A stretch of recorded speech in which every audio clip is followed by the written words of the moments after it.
Olá pessoal, tudo bem?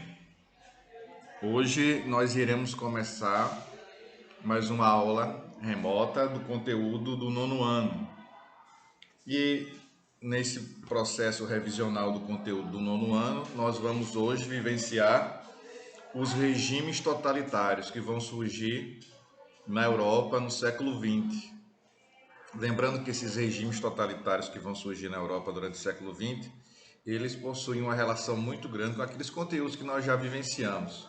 Ou seja, a Primeira Guerra Mundial, crise da Bolsa de Valores de Nova York, as questões lá do neocolonialismo do século XIX, a unificação italiana, a unificação alemã, a transição entre o século XIX e o século XX, as concepções em que vão favorecer ao surgimento dessas doutrinas totalitárias, o desarranjo político, a desarrumação política, econômica e social que a Europa vai vivenciar no finalzinho nem tanto, mas principalmente já no século XIX, pós Primeira Guerra Mundial, situações em que a economia europeia não vai prosperar quanto deveria, não é? E com a chegada da crise de 29 vai tornar isso mais evidente. É bom ressaltar, é bom salientar que o aparecimento dessas ideologias, desses regimes, vão acontecer por quê? Porque a Europa vive um período de agitações, de questionamentos sobre qual seria a solução, qual seria o motivo para a tamanha dificuldade econômica, a tamanha dificuldade social, as questões que estão aflorando na Europa.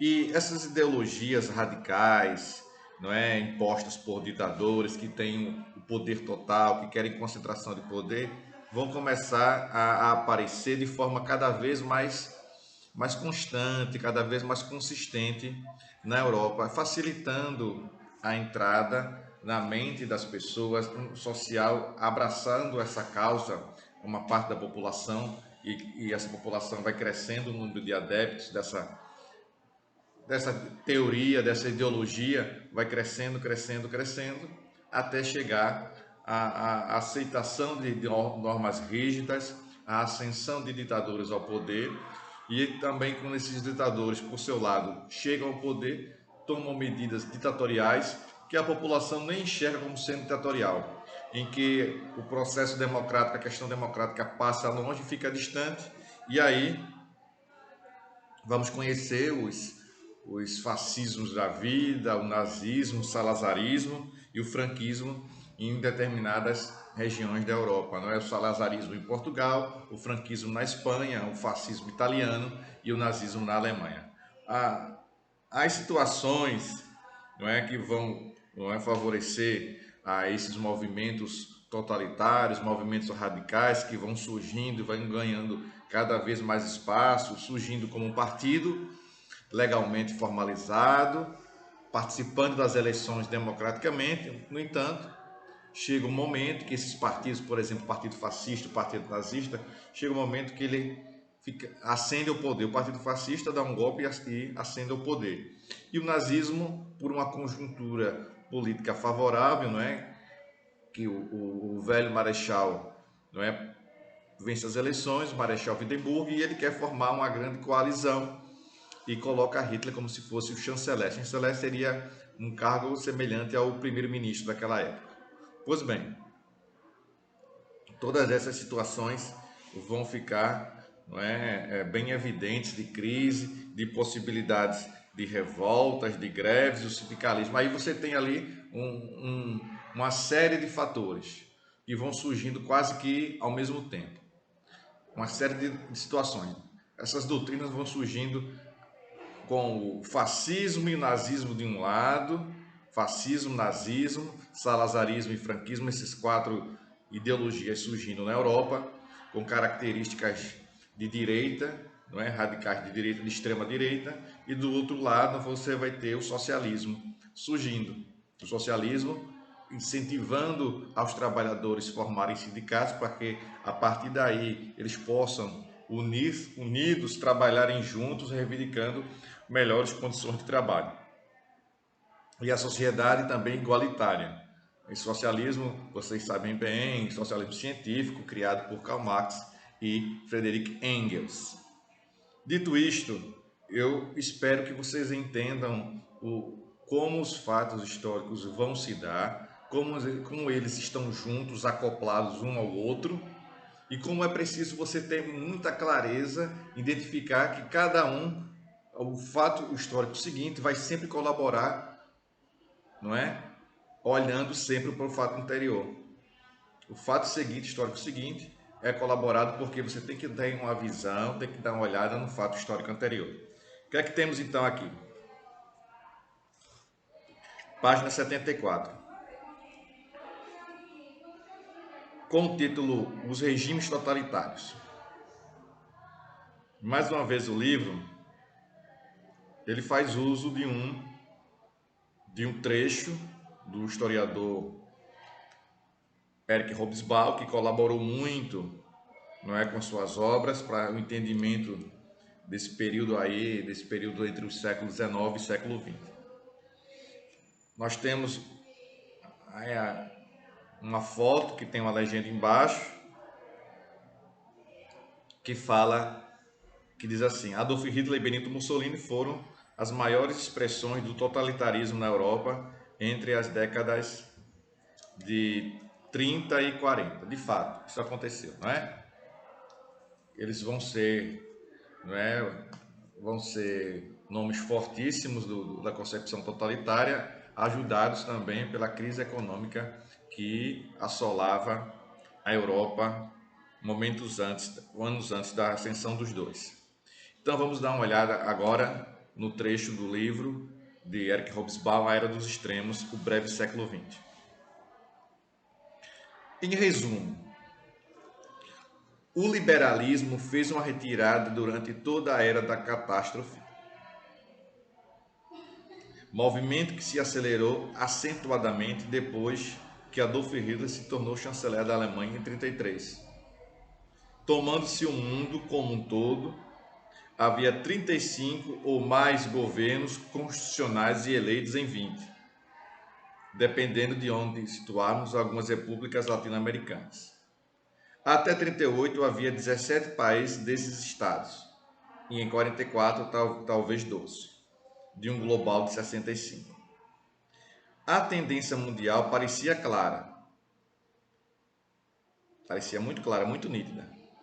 Talvez valha a pena lembrar que, nesse período, a ameaça às instituições liberais vinha apenas da direita política, já que entre 1945 e 89 se supôs quase como coisa indiscutível, que vinha essencialmente do comunismo. Até então, o termo totalitarismo, inicialmente inventado como a descrição ou autodescrição do fascismo italiano, era aplicado quase só a esses regimes. A Rússia soviética estava isolada e não podia e nem queria após a ascensão de Stalin ampliar o comunismo. O historiador Eric Hobsbawm faz uma abordagem em cima do significado do termo totalitarismo, como surgiu e como o fascismo e o nazismo serão belos exemplos disso. Pois bem, nós temos aqui o totalitarismo, o subtítulo do livro que está na página 74, e a gente vai entender aqui como surgiu esse totalitarismo e como estava estruturado ele, né? E a origem dele está no fascismo, esse totalitarismo de direita, né? Totalitarismo de direita está originado no fascismo italiano, que a gente vai mergulhar já já nele, tá bom? Pois bem, vamos lá. O totalitarismo. Como vimos anteriormente, os anos que sucederam, ou seja, após a Grande Guerra, ou após a Primeira Guerra Mundial, foram marcados pela Grande Depressão e pela crise da Bolsa de Valores de Nova York. Dois fatores aí vão pesar para o surgimento desses regimes, como eu falei inicialmente na introdução, né? A guerra a Primeira Guerra e a crise de 29, sem dúvida nenhuma.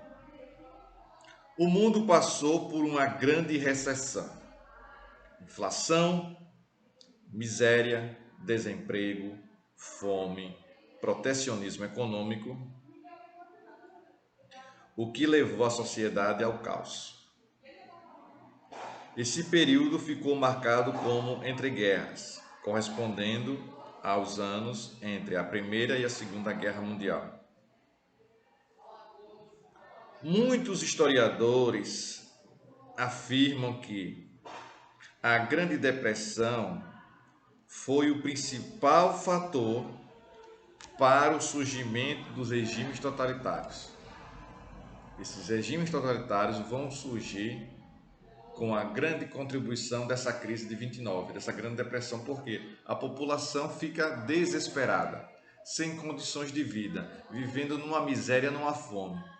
E chega um líder, se dizendo salvador, apresentando soluções, há uma grande possibilidade, com um discurso muito bom, há uma grande possibilidade dessa população começar a ver com bons olhos esse ditador, esse líder. Ditador ainda não, esse líder, que vai começando aos poucos mostrar o que verdadeiramente ele quer fazer com relação à postura governamental, a ditadura que ele vai pôr em prática depois que toma o poder. Mas é muito natural a gente começar a entender como estava se comportando a sociedade daquela época ali, na década de 30, final da década de 20 e início da década de 30. Era um período em que a sociedade estava carente de líderes, carente de soluções. E quem apresentasse soluções, seria envaidecido, seria idolatrado, seria amado de uma forma gigantesca, brutal. E isso vai acontecer. Então, a partir daí vai surgir, vai favorecer um campo favorável para o surgimento dessas ideias dos simpatizantes que vão defender essas teorias, que vão defender esse líder. Deu para compreender? Então é preciso ter muito bem nítido isso em nossa mente, não é? Então, quando um país vai ao fundo do poço, do termos de fome, de miséria, de corrupção, de situações de dificuldade, de desemprego, quando surge alguém com um discurso diferente, essa pessoa tem uma tendência a ser admirada, não é? A ser ovacionada, idolatrada, não é isso? Pois bem,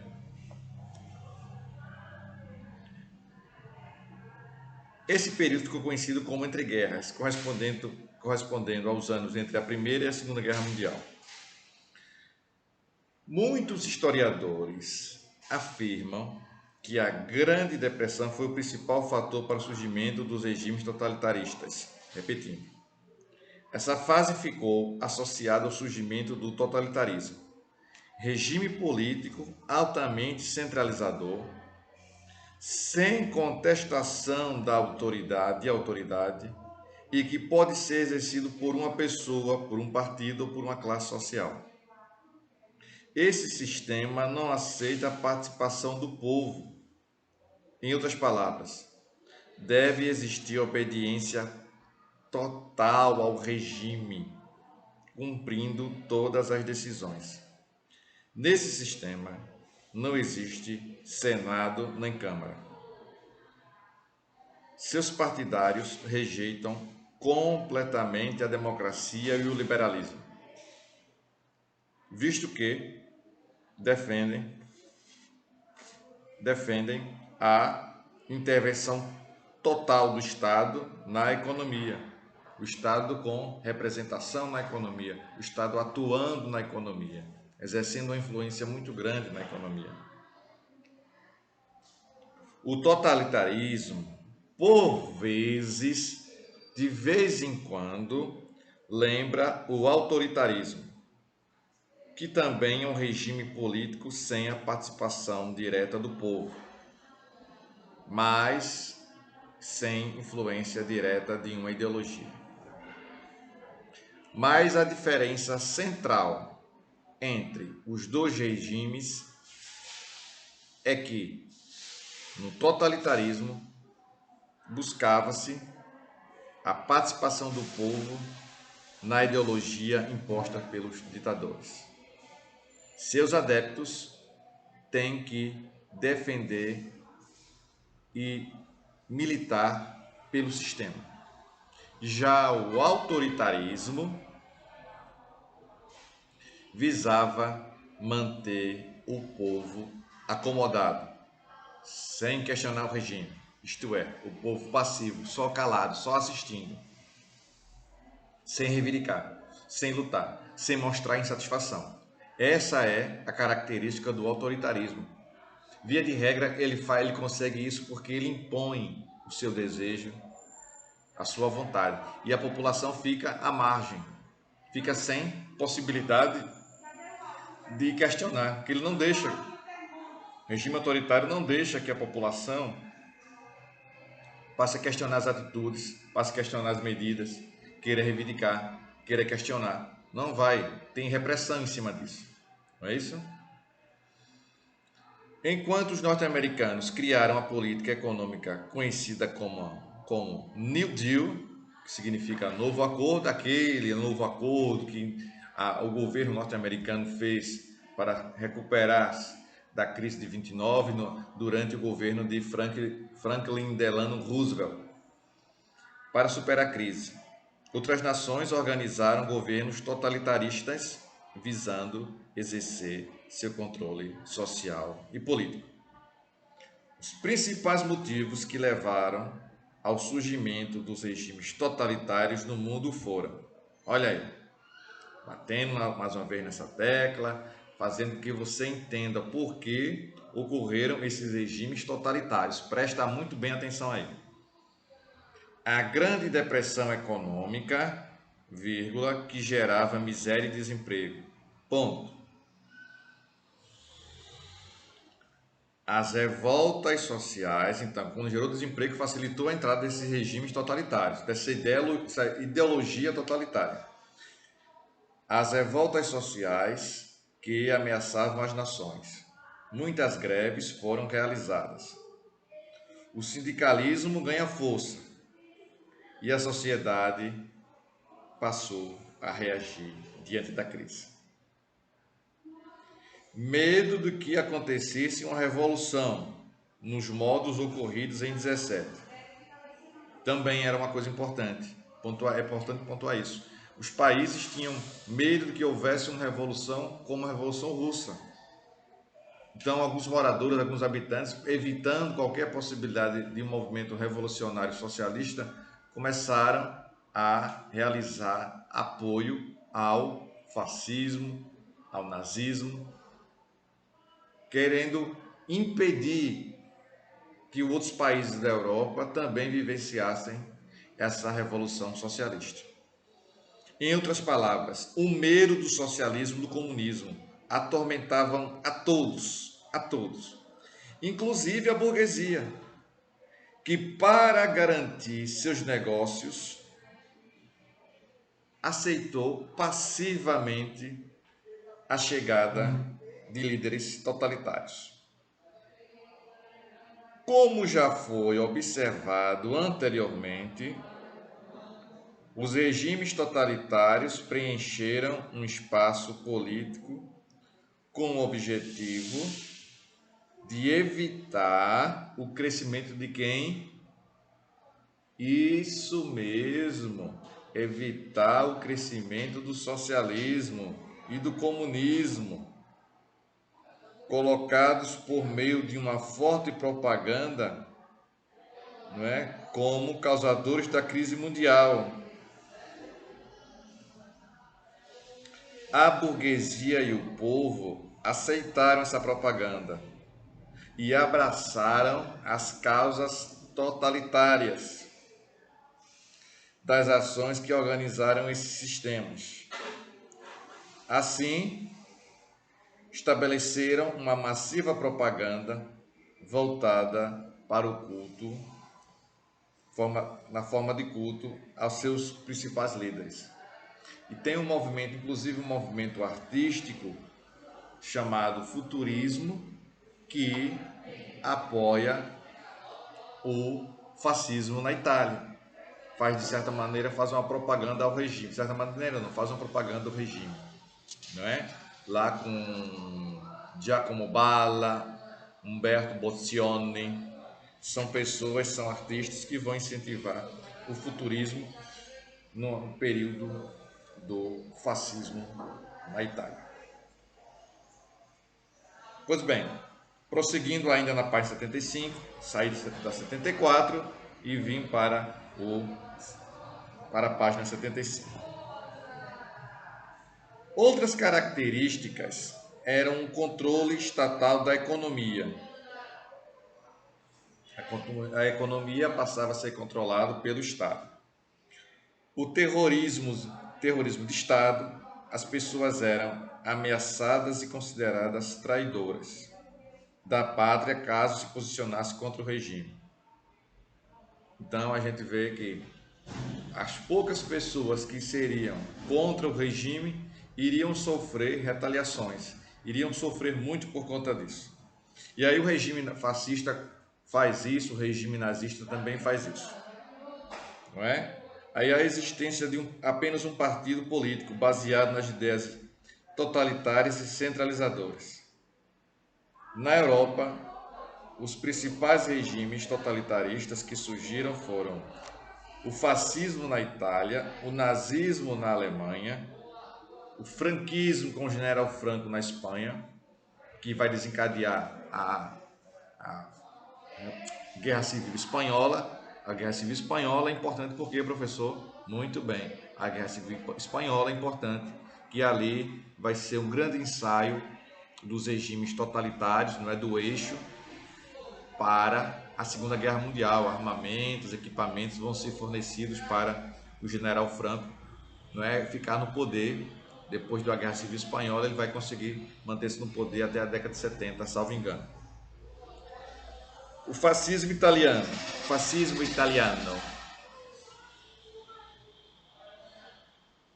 A ideologia conhecida como fascismo é uma forma política bastante autoritária e ultranacionalista baseada na ultradireita.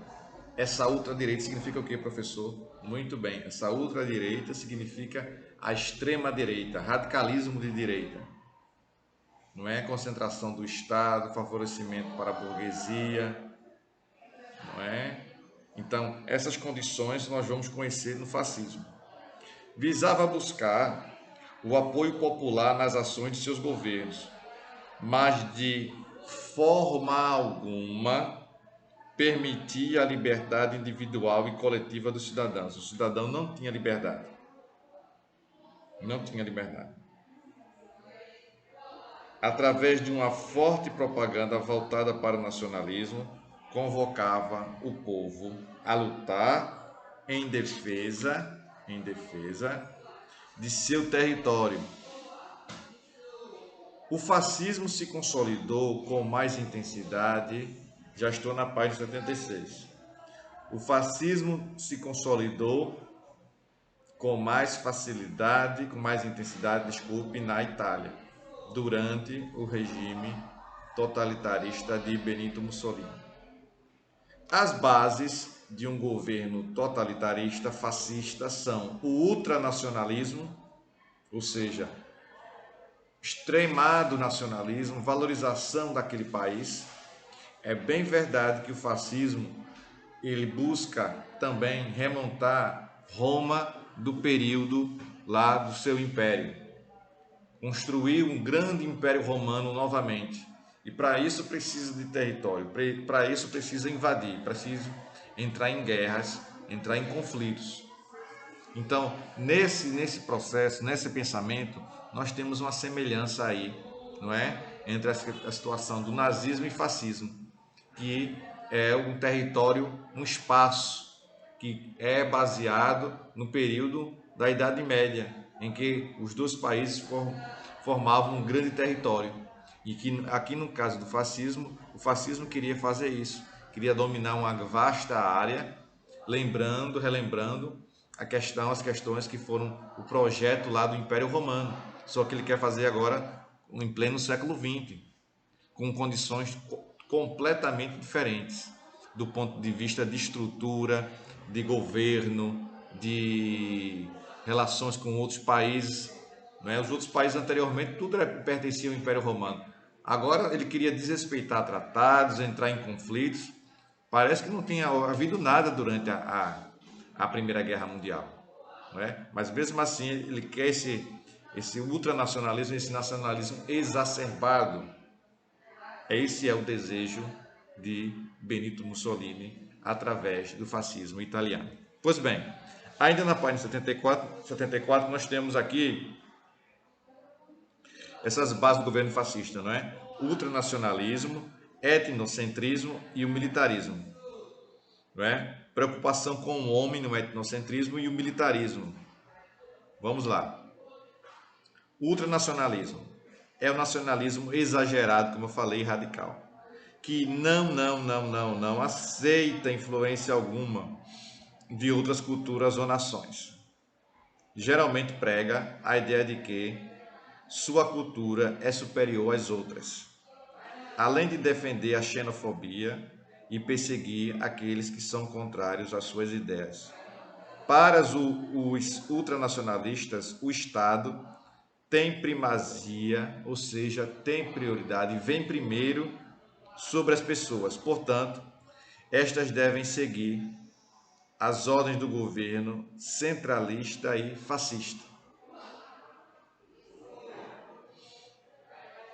Nessas condições, o preconceito racial e social cresce e vira motivo para o surgimento de conflitos armados em suposta defesa da nação e do povo.